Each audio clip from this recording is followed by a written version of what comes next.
America was discovered in 1492 and its conquest and colonization started. Spain and Portugal to the south and England and other Europeans to the north. But if North and South have had the same time to grow, why is North America rich and South America poor?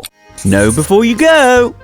Both North America and South America have vast amounts of natural resources, which some people think is tantamount to being a rich country. And yet Venezuela has more oil reserves than North America and Canada put together, and has the second largest reserves in gold deposits, but it's the poorest country in South America. So are poor countries just condemned to always being poor, or is there a more complex answer? During colonization, South America was more desirable, and Spain and Portugal rapidly set up an aristocratic hierarchy and began pillaging the natural resources. They used the indigenous population as cheap labor and shipped these valuable resources back to their homelands, thus making the Spanish and Portuguese nobility richer and the indigenous population poorer. The colonizers never actually intended to colonize South America. The infrastructure they installed was merely to extract the valuable resources as easily and cheaply as possible and wasn't of any use to the remaining population. North America was a different story. It was a wide open expanse of land that required huge investments and hard work to extract resources. Massive railways had to be installed and the profit to be gained was smaller than that of the South.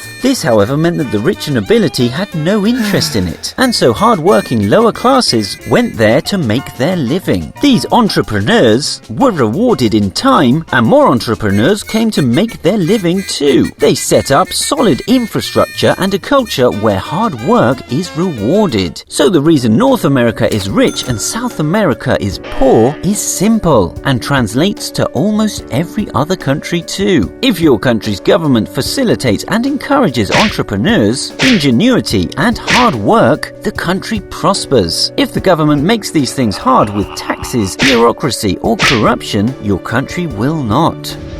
Did you enjoy this video? If so, subscribe and comment below.